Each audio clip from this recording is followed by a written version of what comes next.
All right, guys, welcome to another episode of Stay Fearless, the Fearless Sports Performance Podcast. Today we are joined by Christopher Bohrer.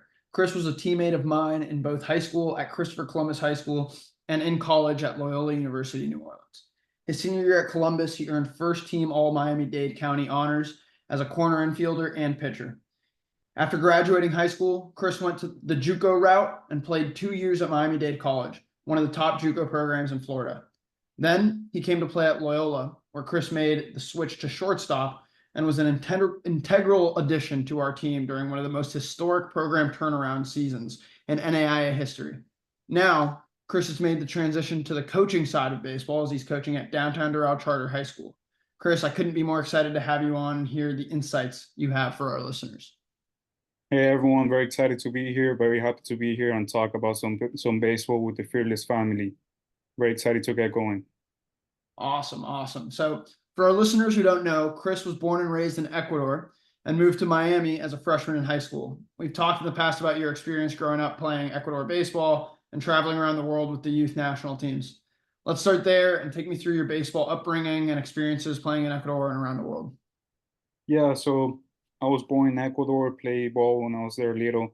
Uh, One of the big changes playing ball in Ecuador was the amount of players that you get out of there. It's not like playing in South Florida where you have like 12 teams playing on 12U. You have like 4 teams max, barely any players. So you can really get used to playing ball there. It's not as competitive as playing in South Florida.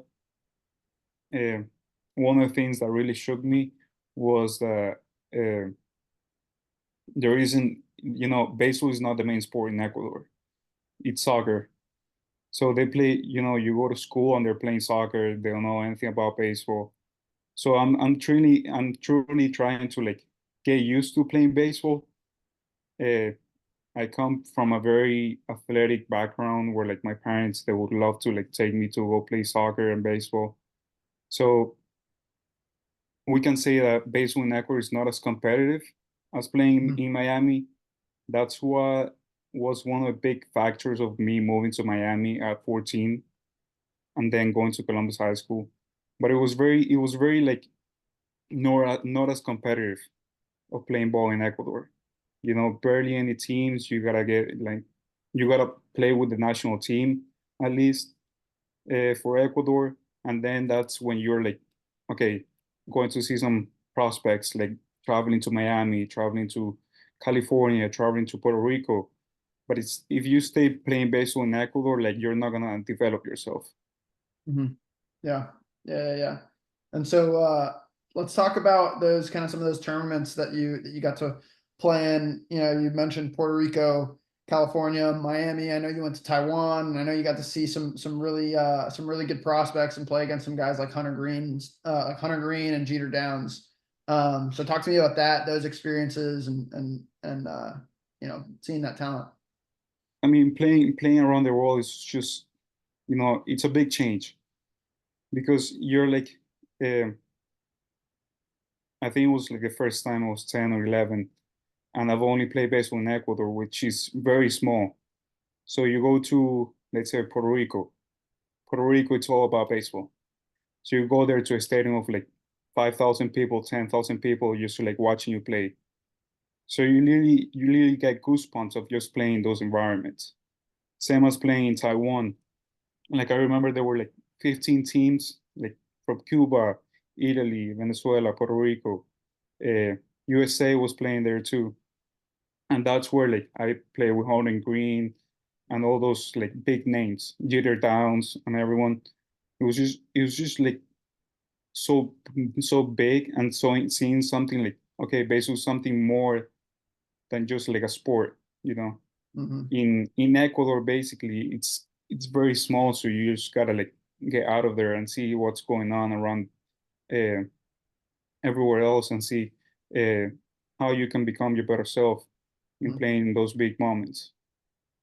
Yeah. So, talk to us kind of about what that whole experience was like playing in such kind of big environments with such, like in these stadiums with all these people, really good talent. all around the world. Obviously, that's a really interesting, really cool experience, especially coming from Ecuador. In my upbringing, and I think in most people's upbringing in the U.S., it's really hard to play for the national teams because the talent's so heavy, and so not so many people get that experience of playing in such big stadiums with so many fans and such intense moments from such a young age. So, what was it like being in stadiums like that, traveling and such big moments, high intense situations at such a young age? And what did that do for your career moving forward? I think that in those big tournaments, you're not really thinking about like the outcome. Um, you're more present. It's like playing at regionals in school, in college. You're not really thinking about the outcome. You're just giving everything you got. Um, you're just playing play by play, not really thinking about it, and just to be honest, just trying to have fun because uh, those moments that just don't come back to you. Yeah, definitely, definitely. That's pretty cool, man. I mean, I know. It had to have, I'm sure, an impact on kind of later career big moments, being clutch. I know when we played together at Loyola, you were pretty clutch and sneaky clutch. I felt like every time there was a moment where we needed an RBI, or if you look at your splits between non-conference game and conference games, you seems to do better always in the moments that really mattered. So I'm sure that had a pretty profound impact on your ability to calm your mind. And I see it. I mean, I think everybody sees it. You are someone that has a very strong mindset. Your ability to kind of calm your mind is next level. I know you do a lot of meditation and all that kind of stuff. So I'm sure that had a pretty profound impact on the way you looked at those moments. Yeah, it was just to be honest, it was just more like um, just trying to have fun, just understand what's on the line, um, not thinking too much, understanding what you have to do in order to help your team win, and that was about it.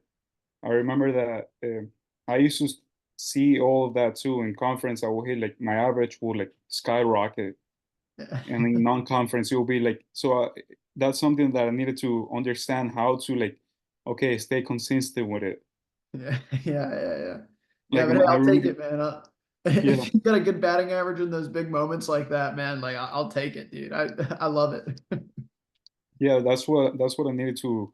Okay, what am I thinking about it? In my That's what I needed to do my junior, senior year in college. That's what I was thinking of. Like, okay, I'm hitting conference like 350. Yeah, And in non-conference, I'm hitting like 200. What am I doing in conference? Am I yeah, more locked in? Am I more mentally ready? Am I more physically ready? So yeah. that's what I needed to understand about it.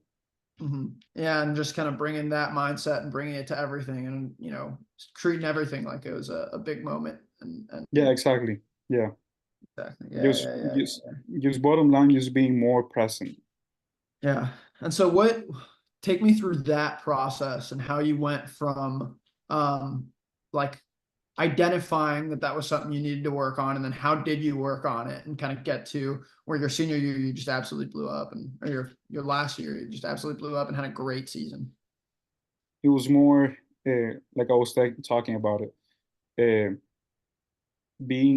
I noticed that the days that I would be like more mentally ready was the days that the day before I will go uh, do my mobility, do my workouts, and then that will get me ready for the day after.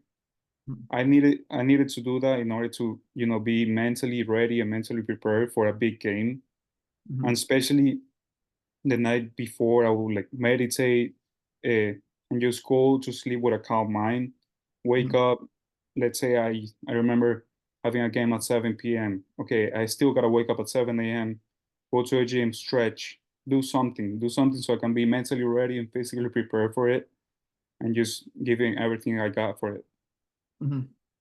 Yeah, routine is huge, man. Routine is definitely huge, and we just had Alan Dennis on the podcast, and he talked a lot about building routine and how important that was, and finding something that works for you. And so, kind of talk me through what your routine looked like. And you mentioned meditating, and kind of what your meditation kind of looked like, and all that stuff.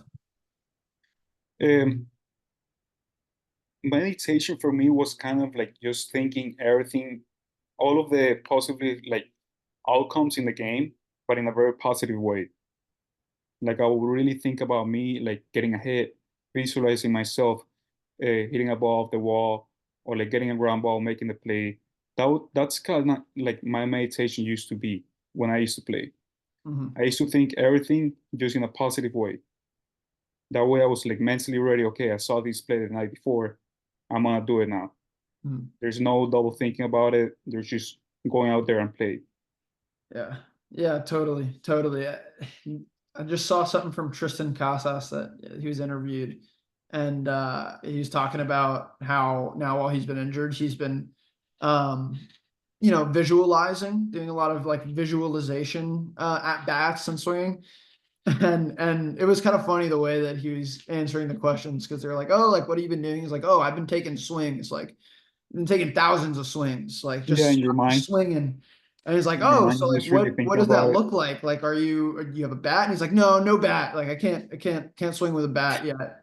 And they're like, "Oh, so what does that look like? You just like, you're just kind of rotating?" He's like, "No, no, I can't rotate yet. Like, there's just you're just standing there." And he's like, "Yeah, standing or sitting or laying." And they're like, "Oh, like, yeah, yeah." In my mind, I'm visualizing, and it's kind of funny, like the kind of a joke, but at the same time, like, no, like, that's so powerful, the power of just visualizing. Because then when you go out there, it's like you've already taken in your head, your head doesn't know the difference between that visualization and reality. So in your head, you've already taken thousands of swings and you've been successful thousands of times. Same thing with pitching. If you're visualizing, you've already made thousands of pitches and been successful in executing thousands of pitches. When you go out there, it's just another day, it's just another pitch. Yeah, it helps you stay mentally ready. Now that you were saying about, I saw it too on Tristan Casas. Yeah. But there were times I remember I was struggling my senior year. It was like 2 weeks. I only had like one hit. I was struggling. I decided, okay, I'm gonna go to a cage. I put the tee up, made one swing, and then I was just visualizing for an hour and a half. No swings, nothing. I was just standing there. Everyone's passing by, saying like, "What is this crazy guy doing here?" And then day after, I go deep and I hit a double, and then I was just like that. Yeah. It's very strong. It helps you a lot. A lot of people say like, oh, like that's not gonna help you. You gotta have your get your cuts in, like have a good like sensation of your swing and this and that. But sometimes Mhm. you gotta visualize yourself being in a positive way. Yeah. Yeah. I also, 100%, I man. also something I used to do a lot too. It was like visualize the windup of the pitcher, just the same way he will throw the ball, and like visualize the sliders and the fastballs inside, Machine. outside, and just like visualize myself staying back or like pulling the ball inside and staying close in my body. It Hmm. helps you a lot. Definitely. Definitely, man. I talk a lot about how like the battle, and baseball is an interesting sport, and I love it because yes, it's a team sport, but it's also comprised of all these individual battles between the pitcher and the hitter. And so I talk a lot about how the winner of that individual battle, um, pretty much almost all the time, most of the time, is the person who is more comfortable. And I Yeah, feel like visualization is such a big part of that. If you've already visualized the moment thousands of times, it's so easy to feel comfortable despite any outside noise that might be going on or any outside pressures, because you've already been there, even if it's just in your mind, you've already been there so many times. It's so much easier to stay cool, calm, collected, and comfortable. Whereas if you're uncomfortable in that box or on the mound, it's so much harder to execute and do what you need to do. yeah, absolutely love that. I mean, if you're not comfortable in the play or pitching wise, you're gonna make mistakes the whole time. Mm-hmm. You Yeah. gotta be you gotta be able to find that happy medium if you're like not skyrocketing up and down, and you just gotta stay calm to yourself and trust yourself about it. Yeah. Stay consistent, locked in, focused on the task at hand, and just, comfortable. Yeah, 100%. 100%. sometimes you gotta stop thinking and just do. Yeah. Definitely. Definitely. All right, so now let's get to when you made the move to Miami and got to Columbus. I remember your first practice at Columbus, and I don't know if you remember this, but we actually ran polls together that first day, and we talked quite a bit. And back then, you hadn't learned English yet, and so I'm sure you had your set of challenges that you faced. with the language barrier, the new culture, new place. Obviously, Miami's a very Hispanic place, so it makes it a little bit easier. But let's talk about that experience and the lessons you learned along the way, and your experience playing in South Florida, and all the obstacles that you faced. I mean, South Florida screams at you baseball. So making a transaction of coming from Ecuador and then coming to Miami to come play baseball at a big school, like a school that you have I don't know, how many teams we got? Like 5 teams, 4 teams, Yeah, between freaking varsity, JV, however many 2 teams freshmen in came each. in. Yeah, There's a lot of two competition. JVs, two freshmen. Yeah, 5 teams. Yeah. Yeah, so I think that was my biggest challenge of just like coming out here and saying, damn, there's so many players in front of me. Hmm. Like, what am I gonna do? I come from a team that there's no one in front of me. No one's competing against me. I have my team given to me since I'm 7 till I'm 13, and now I have to come and fight for a spot. And I think that was one of my biggest challenges. It was just, okay, I want to be able to play varsity as a sophomore or as a freshman, but it was too much people. Yeah. No, I nobody was does just, that at Columbus, and you were able no, to make it no, happen. yeah, I know. And I think it was just like getting used to the playing level in Miami, especially, Mhm. that it just took me a while. Yeah. It took me like a year and a half, 2 years. I knew I had the talent, but I knew that was, wow, the game moves so much faster here in Miami. Mhm. In Ecuador, you're what, 13, 12, everyone's throwing like 60. Yeah. No one really cares about it. And then you come over here to the States, to Miami, and then everyone's throwing 80, 85 as a freshman. I'm like, oh my God, it's way too fast for me. Yeah. So I knew that I had the talent. It was just like getting used to playing the ball. Yeah. Yeah. So, how'd you handle that? And obviously, by your sophomore year, you're on varsity playing, and junior, senior year had great years. How'd you handle those obstacles and that, the game speeding up on you? How did you slow it back down for yourself and get comfortable playing the Miami level of baseball? Yeah. I remember also at the same time, it was something big that I wasn't used to. It was Perfect Game. Mm. I feel like during that time, Perfect Game was coming up, and I used to watch every single guy, like, oh, this guy's going to a national scout day or this and that. And something that I remember, it was just like me thinking, okay, I gotta stop comparing to everyone else. And I remember just like putting my head down and getting to work. I needed to, one thing that I needed to understand to be able to become someone better was learn English and fast, because no one was going to do it for me. I needed to like, I remember my freshman, sophomore year, I was taking like 4 English classes, Yeah. like totally pain in my butt. Like it was like school nonstop, and then go to practice, go back home and study more. Yeah. It was like nonstop. Uh-huh. Um, I think going to my junior year, I had like the biggest slump in the summer. Summer going to my junior year, I had the biggest slump. I used like, I can't fail more than this. I was hitting like point 50 something and in 0.50 something in going to my junior year. So I was like, okay, I can't fail more than this. I can't get lower than this. So I was like, okay, just go and play ball. And that's where I just change everything about it and just like stop caring about the outcome. I'm just going out there and playing baseball. Mhm.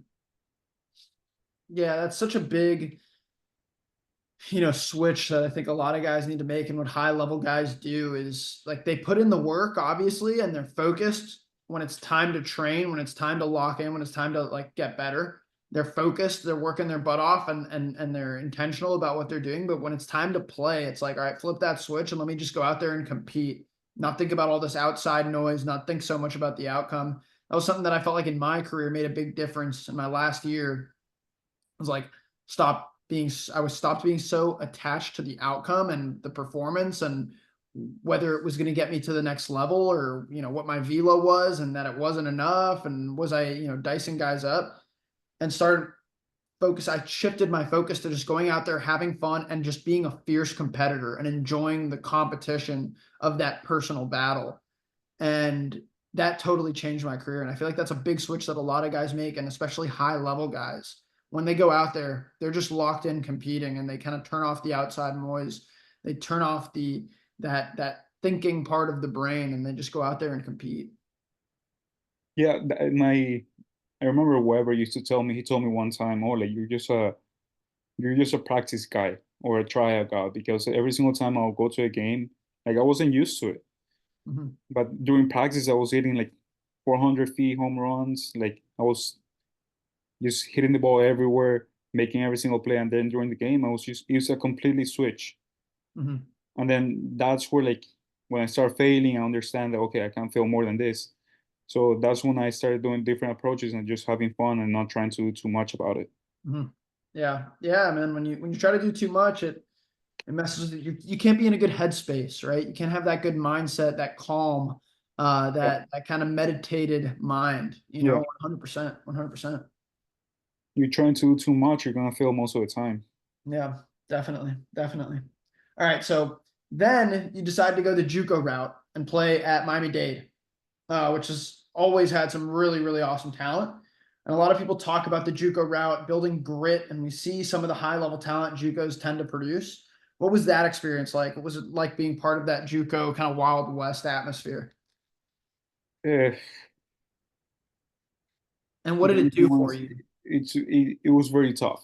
I mean, uh, let's put it this way: you're put in the jungle and you gotta fight against every single lion in order to like for you to make the team. Um, there's it's very tough, especially Miami-Dade. Mhm. I go in first day and then I see like this guy with a beard, buff, and they're telling me he's a freshman coming out of the Dominican Republic. So you get a lot of that when you go the JUCO route. You see guys that are 22, 23, and they're just freshmen. They're huge, they hit the ball like 500 feet. So you literally have to go out there and compete every single day. The moment you stop competing, that's the moment they're gonna eat you, they're gonna take your spot and move on the next guy. Mhm. Another big factor of going JUCO route, you need to have in mind the roster is like 25. During the spring and during the fall, there's around 50 players. Mhm. So we're talking half the team in the fall, it gets cut. Mhm. So it's a lot of competition about it.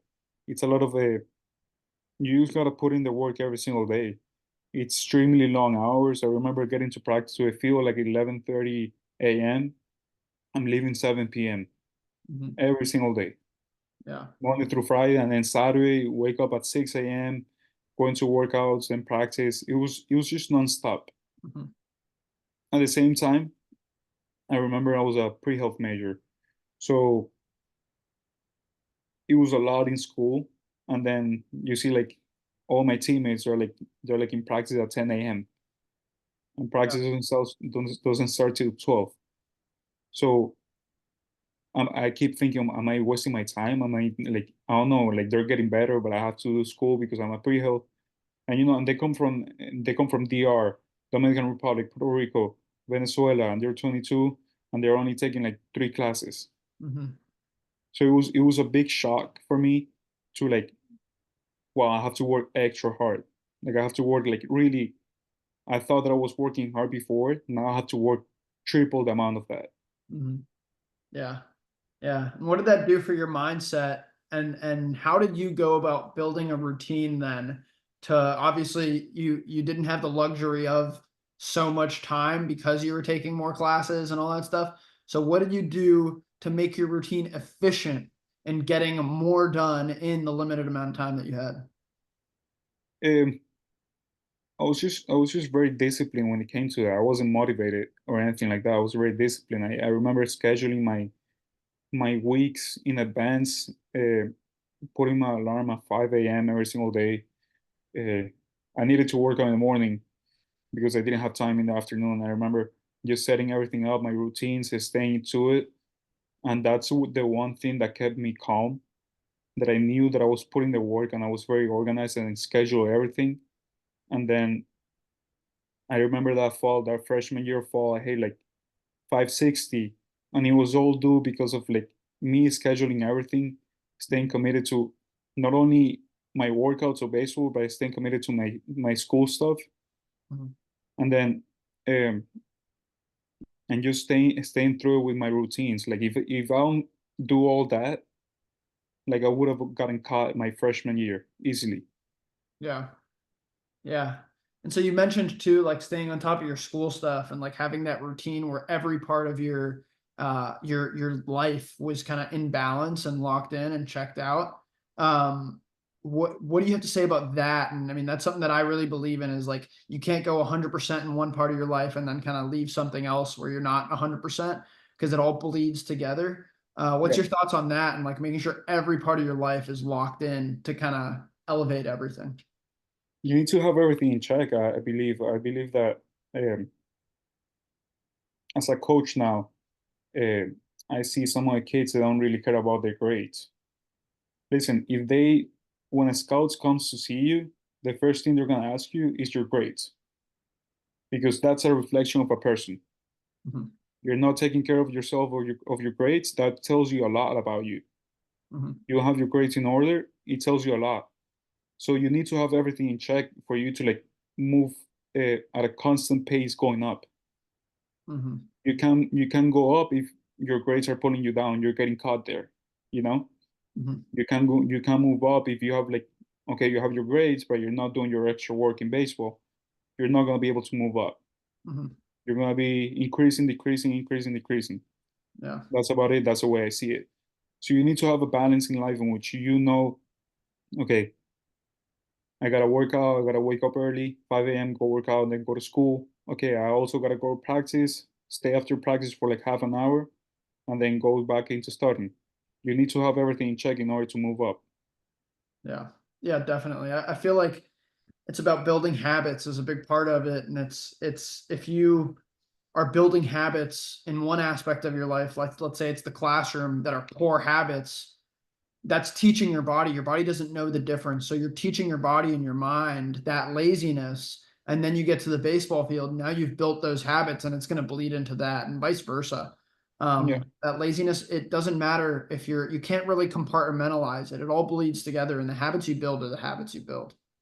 Yeah, and you build it into your routine. Like you get used to it, and the moment you stop doing it, that's the moment you're gonna feel okay. I feel like lazy today. I Yeah. haven't done anything.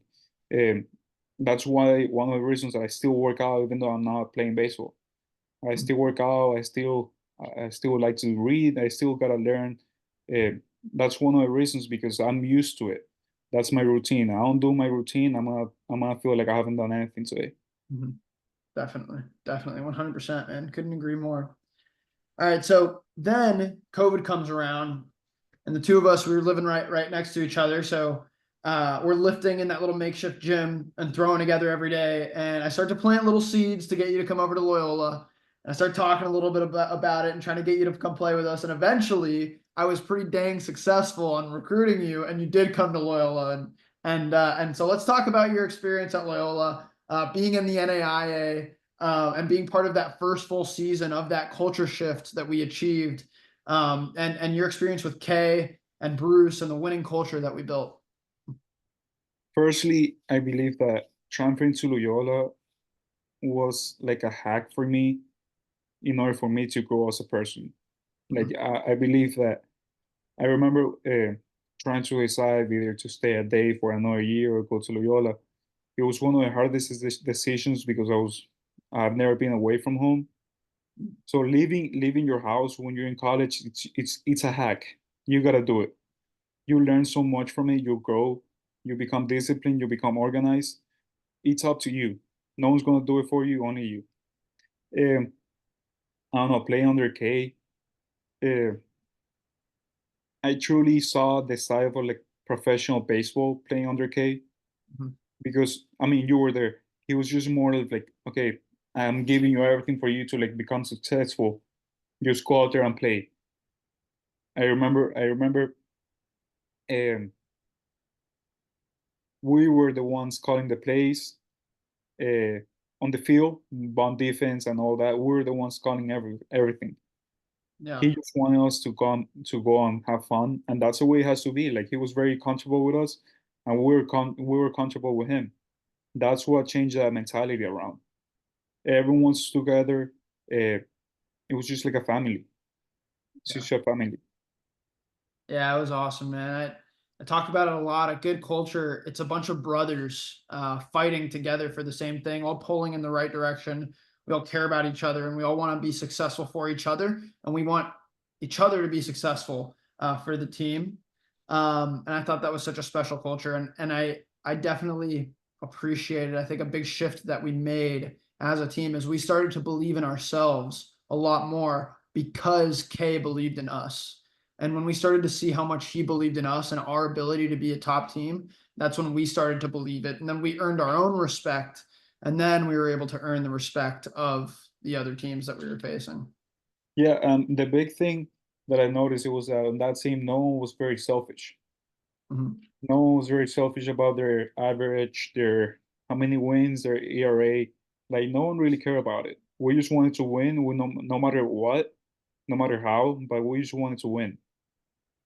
Yeah, definitely, man. Definitely. It was special, man. It was a special year. And like I said, it was one of the most historic seasons in NAIA history, one of the most historic program turnarounds. We went from being for that last full season, we were one of the worst teams in the country, and then going from that first full season with K, we were top 10, which was really special. We got to host a regional or the number 1 seed in the regional. It was really And that awesome. was another thing that kept me thinking about staying at day because I knew that I kept looking at Loyola's record and it was like in the negative, literally like in the negative. Like I was just thinking, okay, I'm gonna go over here and we're gonna lose on this and that.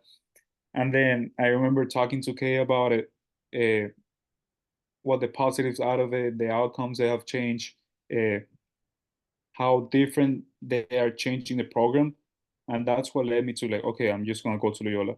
Yeah, yeah.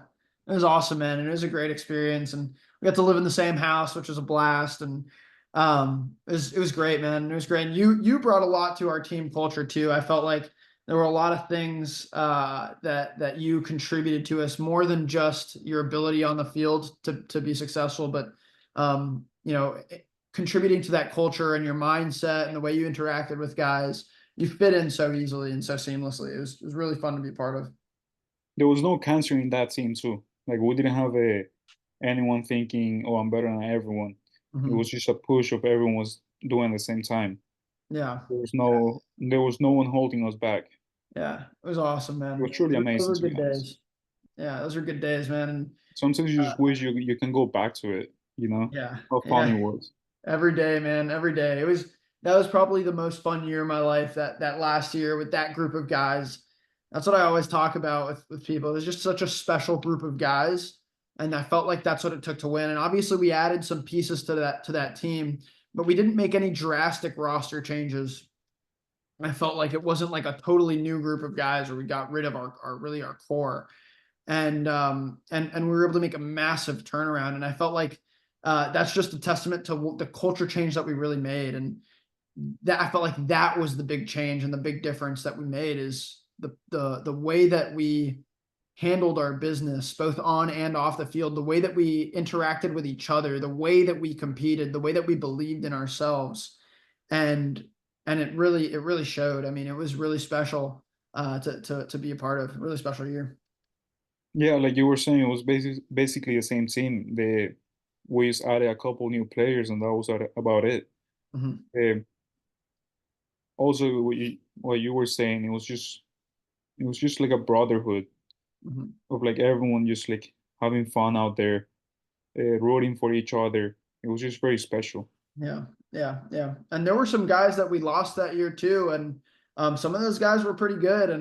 But at the end of the day, like we weeded out the guys we needed to weed out to change the culture, and that was really positive. And I remember getting to Loyola, and it was like you couldn't even imagine like what the culture was like, man. It was just it was like the most stark opposite that you could even think of, man. Like nobody. I mean, we had some guys that cared about baseball, but it was very few, man. It was horrible. I remember getting there. It was at the end of my freshman year in the conference tournament, and I was pretty pissed because we had a pretty bad loss, and one of the seniors told me like, "Hey, like why are you?" Because I was saying stuff about how like we could be good, and we need to change this culture, and we need to be better. And one of the seniors stopped me and was like, "Hey, this is Loyola. We're never going to be good. Things are never going to change. Stop being so pissed about it and like just let it go. And like you need to accept it." And when I heard that, I was like, man, like no, like what? How can you let yourself get to that place? And honestly, I felt like if we didn't show those little signs that we saw throughout the years, where I felt like every class was a little bit better about the culture we wanted to change, and having more guys with talent that wanted to shift the culture and not continue that chain of poor culture. I feel like it would have, if we didn't have all of that, it would have been really easy for me to take that mindset too. Yeah. But we didn't, and we changed it, and it was so special that those last couple of years that I played there, to kind of see the fruits of that and the way that we changed it. And I felt like I learned so many valuable lessons from that culture shift. Yeah, you basically you change what was it, going to your senior year? Yeah, yeah, Damn, I couldn't have imagined being 3 years of just like having that on the team. yeah. You know, It's rough, man. I would have been so pissed just as you. I mean, you go to a school to win, Mhm. and if you see someone like, oh, I'm not trying to win, like no one cares about losing, no one cares if I win or lose. Like you're wasting your time there. Yeah, yeah. It was tough, man. It was tough, and it makes it really hard to compete, right? Like my seasons ended up being like, okay, how can I perform? Obviously the first half of the season would be very like, all right, like we're going to change it this year. Like and so I would be competing for that.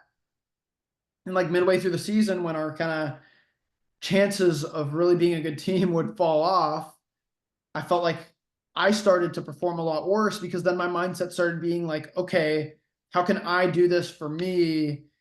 What is, and already starting to think about what am I going to do in the off season to get better? What are we going to do next year? And it's so hard to compete when you don't have like a goal that's tangible in front of you to win. Yeah, It's you start playing like everyone else. Yeah. Like what we're saying, it's a cancer. You get used to it, and you Mhm. start playing. You adapt to them, which is not gonna help you. Yeah. It's pushing you down, holding you back from your potential. Yeah. It's hard, man. It's hard. It's not good. And I think that's one of the importances of choosing a school where you're going to thrive, and that's committed to player development and committed to winning, because you don't want to end up in a position where you're going to stunt your own growth and not be able to move Right. forward. Yeah. 100%. 100%. All right. So part of your move to Loyola included changing positions to shortstop, which I'm not sure if you ever played middle infield before in your life, but it certainly hadn't been any time in the recent past. And so tell me about the challenges that position change presented, and what made you so open to such a drastic move to help the team win. Especially because shortstop's such a tough position. I mean, Mookie Betts on his own podcast was just talking about how this is the hardest thing he's ever done in his life, switching to shortstop. And he's probably the most athletic person on the planet. I mean, the guy is unbelievable and does so many unbelievable things. So talk to me about that switch that you made. What made you so open to such a drastic position to help the team win, and how you were able to handle the obstacles that it presented. Dude, to be honest, I was just trying to get more playing time. I remember Kate. I was playing, but I was playing like what, like twice a week, once a week.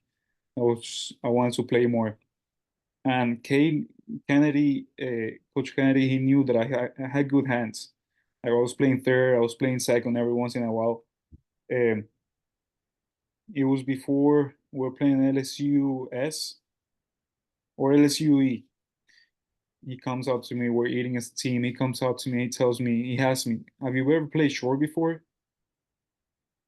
The last time I played short was when I was like 9 or 10. And I tell him, yeah, I play short my freshman year in high school. Oh, cool. So you can make the transaction. Yeah. I was like, yeah, whatever. And he didn't tell me that if I was gonna play short that day. So I go there, I go to the dugout, I see the lineup posted. I'm playing short. I was like, oh my God, what am I doing? But in my mind, I'm just trying to get playing time. So I grab my phone, I text my dad, and tell me, hey, I'm playing short today. And he's like, what? I just went through it. I just wanted to have some playing time. I was just, trying to have fun, and that's like one of the things that just helped me a lot. I was playing short, I was playing third, and then I was playing second every once in a while. But playing second and playing short is totally different positions. Mhm. So I remember making the first play and then, okay, I'm getting my feet on the ground. I gotta move my feet more. I've done this before. Yeah, but when I was like 9 or 8, and then I just slowly got used to it, like just playing the game. But it's a tough position to play in. It's like playing another catcher. It's very tough. It's very hard. You just gotta think everything ahead. And like to me, I was like, oh my God, I've never done this. Mhm. I'm thinking everything ahead. Okay, we gotta turn two. How am I supposed to move now? But it eventually ended up working out. I mean, I was just trying to play more. Mhm. I ended up playing short, and then I finished the season playing short too. Yeah, yeah, you did a good job of it, man. I mean, you were steady there. And so like, what did you do kind of outside of the game and in practice, your extra work, all of that stuff to make to make that transition and change kind of the way that you were approaching the position throughout the year, and how did you improve and feel more comfortable? The first thing that I noticed it was that I had my feet used to move like a third baseman, so I understood that I can't move like that in short.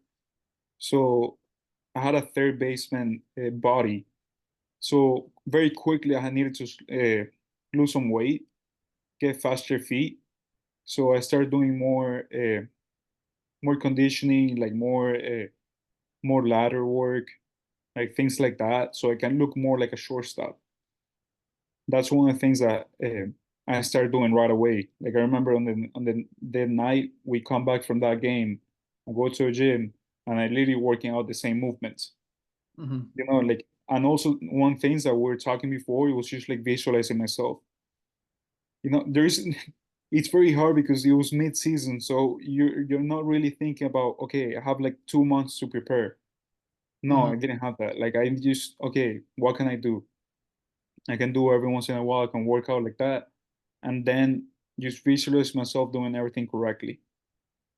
Hmm. Yeah, yeah, But definitely.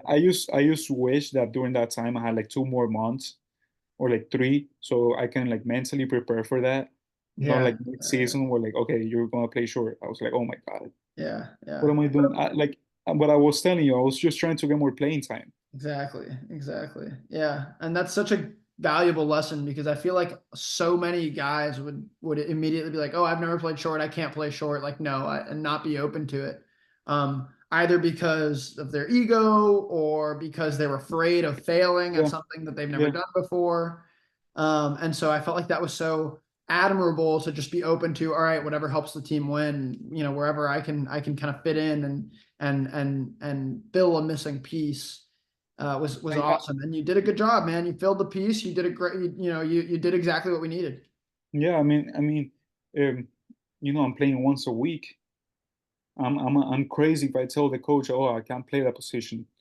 Mhm. If he sees that I can play, I'm gonna go out there and do the best that I can. Yeah. Yeah, exactly, man. Exactly. And you did a good job, man. It worked out. You're able to make the transition pretty seamlessly. I mean, you filled a hole for us, and we were able to get a good bat, especially in conference that year. You hit great in conference. You did a Mhm. hell of a job, and you were super clutch. When I felt like every time you came up with a runner in scoring position, you were getting a base knock, and so that definitely filled a need for us, and it made um, some big strides for us as a team. I felt like that was definitely one of those things that kind of put us over the hump to from going from good to great.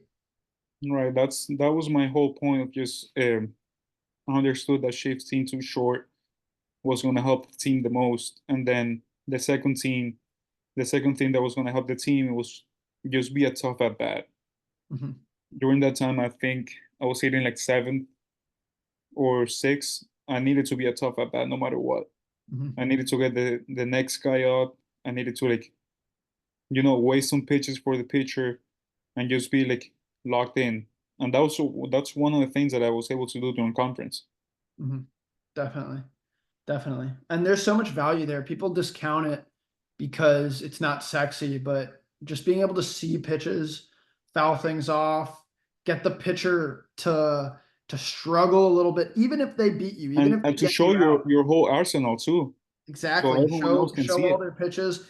And when they have those long at bats like that, where a guy keeps fouling stuff off and fighting, and they kind of spit on close pitches that are balls, it makes it really hard for a pitcher to stay comfortable and stay locked in because they're like, man, all right, this guy's really seeing me. Damn, like what's going on here? And they start to Yeah, lose a little confidence. They're starting to get a little more tired. They're having to work a little bit harder mentally and physically. yeah. Makes them a little more uncomfortable. And They then next start thing you know, thinking you're more starting to too. get more hits. Yeah, Now, what'd you say? they start thinking more. They don't know. They're thinking about, oh, what should I throw to him? You keep Mhm. falling off pitches, and they don't see, or like I'm just gonna walk it. Yeah. Yeah. It's tough. It's tough. And that's so valuable. And I think that's something that a lot of, especially young guys, discount and they don't add to their arsenal. But that's such a valuable part of hitting and playing the game that if you add that as a player, it definitely gives you an important skill that can get you to the next level. Be a Yeah, really totally. part of playing. And that's how I noticed with the big leaguers. They keep falling off pitches. They eventually get their pitch and they get it. They hit a home run and they hit a double. That's something that scouts also look. Mhm. Are you an easy now? Are you a tough at bat? They're always looking for that. Yeah. Yeah, and the more pitches that you see, the higher the chances that you're gonna Yeah, see a bad pitch, right? Like, yeah. if you see a bunch of pitches, you're gonna see more pitches that you wanna hit, and so, ultimately, that totally adds to your ability. You see everything. You see how everything's breaking, how everything's moving. So as a hitter, you know what the pitcher's throwing you, and then you're prepared for that pitch. Yeah. Even if you're out, by the time you get to your second or third at bat, you've already seen all their pitches, how Yeah, it moves, where they miss, and then you're more prepared.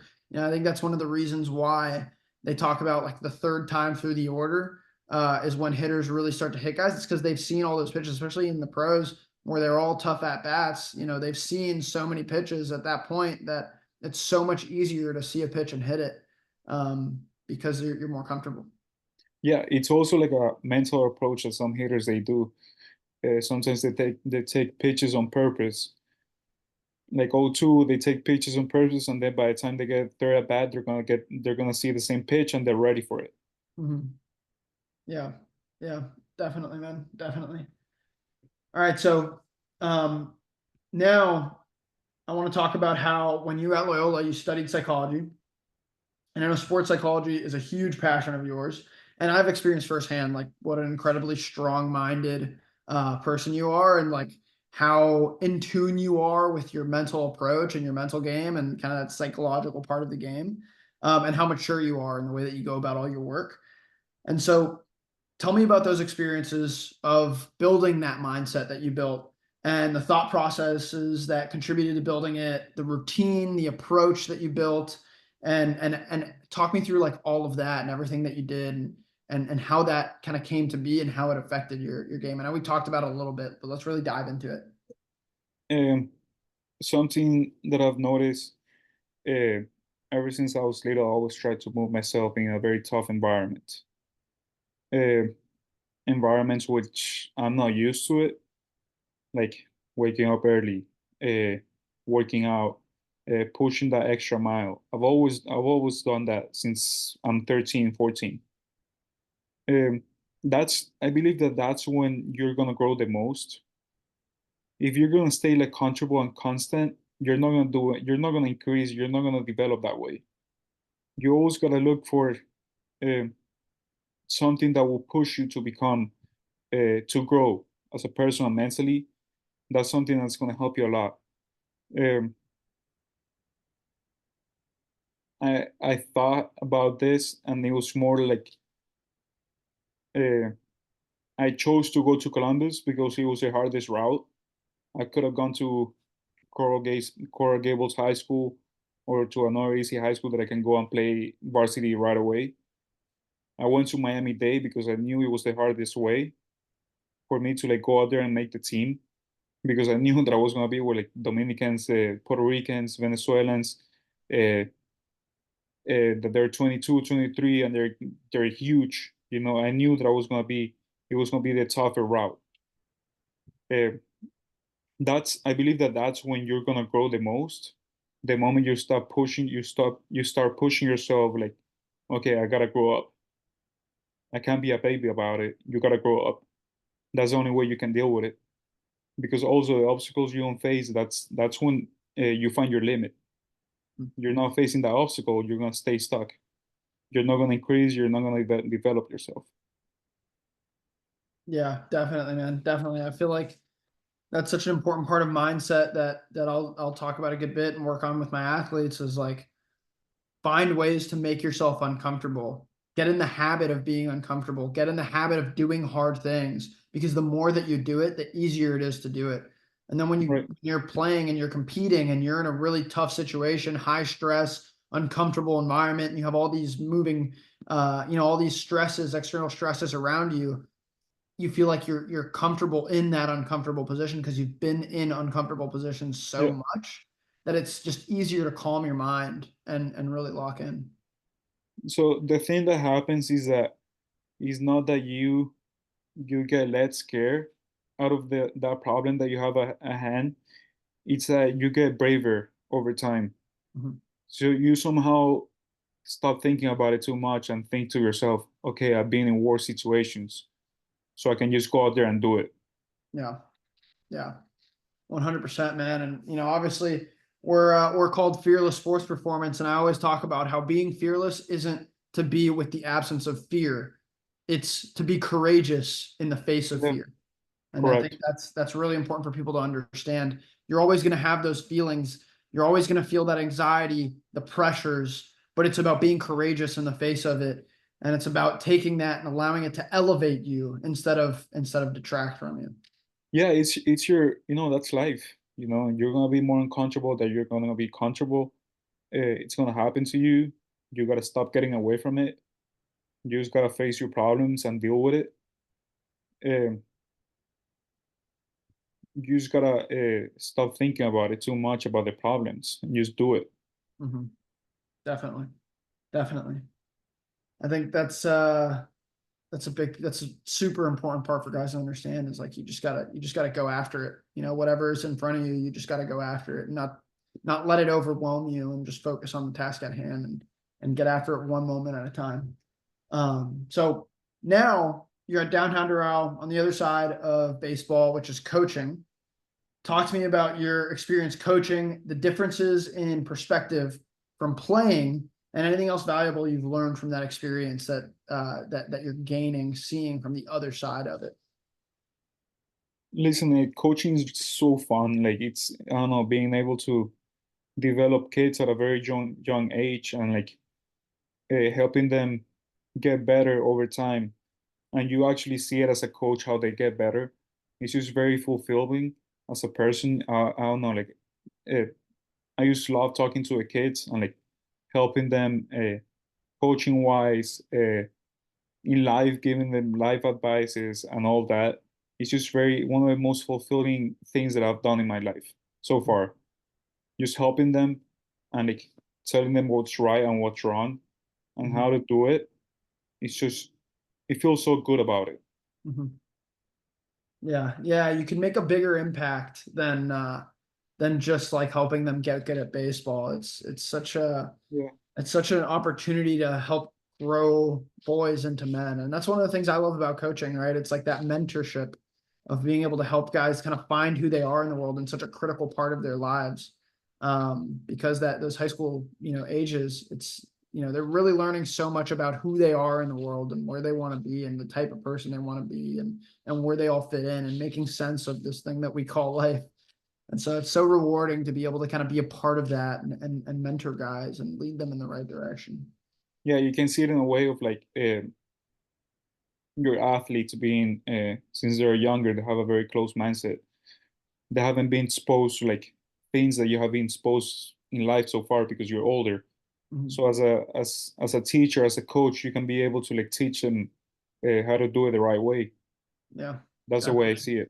Yeah, yeah, and see things in the world, differently and with more wisdom, and you're definitely someone that offers a lot in that aspect, because I feel like for a long time that I've known you, you've been one of the more wiser people that I've known. So definitely good to have you impacting the younger generation in a positive way that way.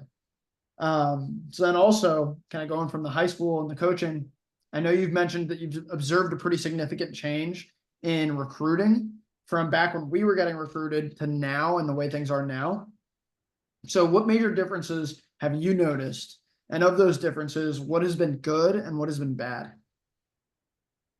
Uh, One of the main things that I remember when I was in high school, and I don't know if you remember, I think that uh, university scouts or coaches, they wouldn't talk to you as much as they talk to the kids nowadays. Mhm. I see that. Um, I remember I was playing. We were playing a big tournament. It was like a regionals in Columbus or states. That's the only time where you see the scouts. Mhm. And then last year, as a coach, we went to go play at Miami Christian, which is one of the top programs out here in Miami. And I saw around 25 scouts Yeah. just watching all these young kids play baseball. Mhm. And we're talking most of them, they were like sophomores, freshmen, juniors. They didn't have a lot of seniors. So I feel the recruiting games, it's increasing a lot. Uh, they're recruiting a lot of players. Um it's everything nowadays is just very fast paced. Mhm. You gotta get your name out there. You gotta go to showcases. Also, as a parent, you gotta spend a lot of money because all those showcases aren't cheap. Yeah. So you gotta spend a lot of money doing that. Um, but it's just I noticed that from where we were in high school, it was just everything nowadays is very fast paced about it. Mhm. Yeah, yeah, and I feel like there's a lot of pressure, especially with kind of the rise of media and how prominent that is, and how easy it is for guys to get their names out there, and how easy it is for guys to see other people, getting recruited at a young age or getting seen. And so it adds this extra pressure on guys to have to be seen like early. And one of the things I try to talk to with my athletes is like, hey, slow down. You have time. You're still Yeah, young, especially guys that are freshmen, sophomores. They're concerned about, getting to this showcase this weekend to get seen by scouts. And I'm like, hold on, you're still freshmen. You're young. You don't have to, figure it out now. First of all, you don't throw hard enough. Your stuff isn't good enough. Your performance isn't there. So don't waste your money trying to get seen when you have nothing to show. right.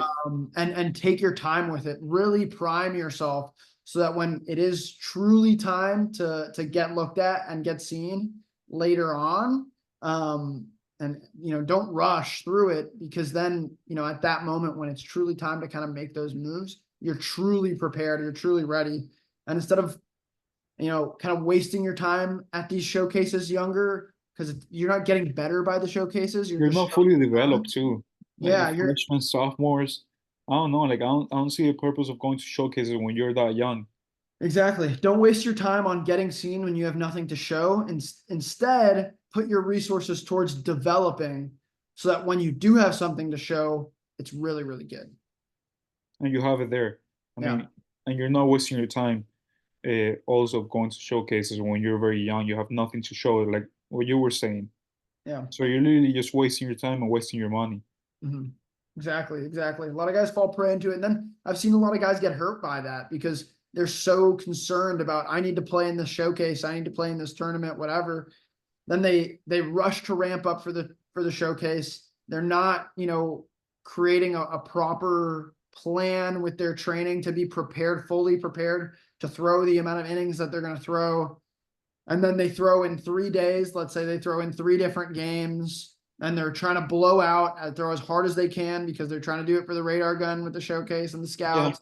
Next thing you know, I mean, let's put it all together, right? Let's say they stop throwing after the season. They do a 1 week ramp up to get ready for the showcase in the summer. which is definitely not enough to get ready That's for nothing. Yes. competition. And then they throw, let's say they throw, 12 innings in 3 days on 3 different games, throwing as hard as they can, and they're a freshman in high school. I mean, that's a recipe for disaster. That's a recipe for an injury. And I've seen it. I've seen it a lot. I don't know, like the kids nowadays, they just have too much knowledge about it. Mm-hmm. They have everything in their hands, and they can see like they get notifications about a perfect game showcases. So I really start thinking about, oh, I gotta go to a showcase so I can get looked at. But they're young, like they don't know what's going on. So that's when like the coaches, they gotta tell them like what you guys are doing, which is great. Look, you have nothing to show. You're gonna be wasting your time. Yeah. Yeah. There's Wait, wait. pressure. Yes. Don't don't try to run. First of all, start walking and then run, Yeah. and then it will preparation will be there, and then once the the showcase is there for you to go for it, Yeah. because that's another thing, like their kids are trying to go, at least here in Miami, that I see, oh, I want to go to the University of Miami camp. But you're what, 14, 15? Yeah. They already have their team to their they already have recruited their senior class, you know? They already have their players. So what are you gonna be there for? You're wasting your time there. Yeah. Yeah, yeah, and especially if you don't have, like, I remember going to those showcases, and specifically the University of Miami one, and I was barely probably breaking 75. It's like, what am I wasting my time there? I wasn't good Yeah. enough at that point. And I probably was, I mean, I don't even think that was like my junior summer. I think that was before that. And so, I was honestly, I wasted my time by going there. Instead, I should have taken that time and the money that I paid for it, put it towards training, developing, making sure I had the tools that were going to be there for a program that was going to recruit me, and then go to the showcase or whatever it might be and start putting myself out there, rather than trying to waste my resources getting seen when I have nothing to show. Put those resources towards creating something really good to show, and then you'll get found. If you're good enough, things will kind of come together. Obviously, you do need to do a little bit of work, especially for pro ball. And you should, if you are looking to get into pro ball and you are that good and you have that talent, you should look into having an advisor and an agent. But at the end of the day, you got to have the talent before you can make those steps. Yeah, definitely. Don't rush the process. Don't rush through it. You know, um, I know that there is a lot of knowledge about it of you, other athletes committing like an early age, but it's up to you. It's your life. Um, Man, I didn't commit until I was heading into my freshman college year. You know, Yeah. I talked to schools every once in a while, but I didn't have that. Okay, I'm gonna commit this to this school. I didn't Mhm. commit until I graduated. Yeah. You know, Yeah. Yeah. that's and that's fine. You're moving at your pace, not the other athlete's pace. Exactly. Don't let it pressure you. Don't let those outside pressures, force you into a suboptimal position. Really Yeah, focus on what you need as an individual, and don't let the outside noise get to you. Because ultimately, that's going to be to your detriment. yeah. You gotta stop comparing yourself to others. It will totally steal your joy out of life. Yeah. You Build a just gotta do plan. you. Yeah, build a plan, and a plan that works for you, that's individualized. Stick to that plan, lock in, make adjustments when you need to make adjustments, but trust yourself and trust your process 100%. Yeah, I think that's a great spot for us to leave off on. I think we talked about some really, really awesome stuff. So hopefully our listeners are able to take a lot from the wisdom that you provided. And yeah, man, it's been a pleasure having you on. For our listeners listening, hope you enjoyed this. Stay fearless.